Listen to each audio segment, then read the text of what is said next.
स्रोतों में बार बार ब्रह्मास्त्र की तरह इस्तेमाल हो रहा है वो है हनुमान बेनीवाल का। हनुमान बेनीवाल और उनकी पार्टी आरएलपी यानी राष्ट्रीय लोकतांत्रिक पार्टी मारवाड़ और जाट बेल्ट की राजनीति का एक बहुत अहम हिस्सा है। हाँ, उनकी पकड़ तो है। उनका एक मजबूत जनाधार है, खासकर किसानों और युवाओं में।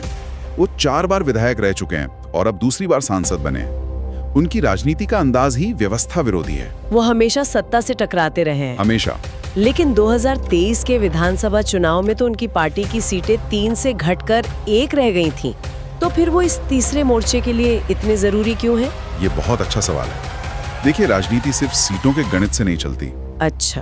बेनीवाल की ताकत उनकी सीटों की संख्या से ज्यादा उनकी आवाज में है। जब भी किसानों का कोई मुद्दा होता है या भर्ती परीक्षाओं में धांधली का मामला होता है तो हनुमान बेनीवाल सबसे पहले आवाज उठाते हैं। सही बात है। वो एक विश्वसनीय और संघर्षशील किसान नेता की छवि बनाई हुई है। इसलिए भले ही उनकी सीटें कम हुई हों, लेकिन तीसरे मोर्चे को एक बड़ा और स्थापित चेहरा देने के लिए वो बहुत जरूरी है। अब एक ऐसे किरदार की बात करते हैं जिसे कई राजनीतिक जानकार एक वाइल्ड कार्ड मान रहे हैं, डॉक्टर किरोड़ी लाल मीणा, बाबा, जिन्हें लोग बाबा भी कहते हैं। अपनी ही सरकार में मंत्री पद से इस्तीफा दे देना, ये तो बहुत बड़ा और नाटकीय कदम था। बिल्कुल, और उनका तर्क भी बहुत दिलचस्प था। उन्होंने कहा कि वो अपने प्रभाव वाले 7-8 जिलों में पार्टी को लोकसभा चुनाव नहीं जिता पाए, इसलिए जनता के बीच अपनी साख या क्रेडिबिलिटी बनाए रखने के लिए पद छोड़ रहे हैं। लेकिन क्या ये सच में सिर्फ साख बचाने की बात थी या इसके पीछे कोई बड़ा राजनीतिक संदेश भी छिपा है? मतलब वो अपनी पार्टी बीजेपी को कुछ दिखाना चाह रहे थे। हाँ, ज्यादातर स्रोत इसी तरफ इशारा करते हैं। उनका ये कदम एक तरह से ये कहना था कि आप मुझे और मेरे समर्थकों को हल्के में नहीं ले सकते। अच्छा। किरोड़ी लाल मीणा पूर्वी राजस्थान के एक बहुत बड़े नेता हैं। खासकर मीणा समुदाय में उनका जबरदस्त प्रभाव है। उनका इस्तीफा देना एक तरह से शक्ति प्रदर्शन भी था। और एक स्रोत तो यहाँ तक विश्लेषण करता है कि अगर किरोड़ी लाल मीणा जैसे कद्दावर नेता इस तीसरे मोर्चे को अपना आशीर्वाद दे देते हैं तो ये बीजेपी और कांग्रेस दोनों के लिए ताबूत की आखिरी कील साबित हो सकता है। बाप रे। और इनके अलावा भी कुछ नाम हैं, जैसे नरेश मीणा और राजेंद्र गुढ़ा।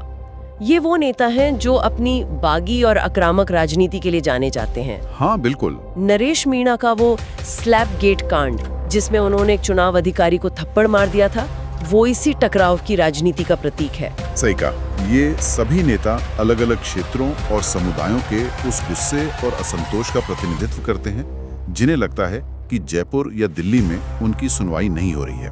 इसीलिए वो जमीन पर अपनी ताकत बना रहे हैं और स्थापित नियमों को चुनौती दे रहे हैं। तो ये सब अलग अलग मोहरे हैं।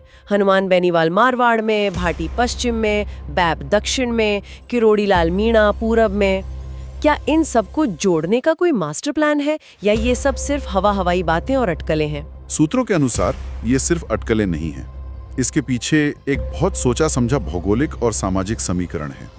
इसे एक पहेली या जिक्सॉ पजल की तरह समझिए। अच्छा, समझाइए जरा। मारवाड़ और नागौर के जाट बेल्ट में हनुमान बेनीवाल की मजबूत पकड़। ठीक। मेवाड़ और वागड़ के आदिवासी इलाकों में भारत आदिवासी पार्टी यानी बैप का अपना ठोस वोट बैंक। जैसलमेर बाड़मेर जैसे पश्चिमी राजस्थान के युवाओं में रविंद्र सिंह भाटी का जबरदस्त क्रेज। हाँ। और दौसा सवाई माधोपुर जैसे पूर्वी राजस्थान के इलाकों में किरोड़ी लाल मीणा और नरेश मीणा का प्रभाव। वाह, मतलब राजस्थान के हर कोने से एक मजबूत क्षेत्रीय नेता। बिल्कुल। सोचिए, एक तरफ बेनीवाल का किसान आंदोलन वाला चेहरा, दूसरी तरफ बैप की आदिवासी अस्मिता का झंडा और साथ में भाटी का युवा जोश।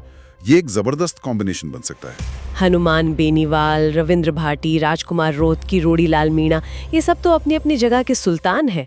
क्या ये एक साथ एक मंच पर आ पाएंगे? आपने बिल्कुल सही नब्ज पकड़ी है। राजस्थान के संदर्भ में सबसे बड़ी चुनौती यही है ना? ये सभी नेता जमीन से उठे हैं, उन्होंने अपने दम पर अपनी जगह बनाई है और उनका अपना एक बड़ा स्वाभिमान है। सवाल ये है कि क्या ये नेता राजस्थान के बड़े हित के लिए अपने व्यक्तिगत हितों, अपनी महत्वाकांक्षाओं और अपने अहंकार को पीछे रख पाएंगे?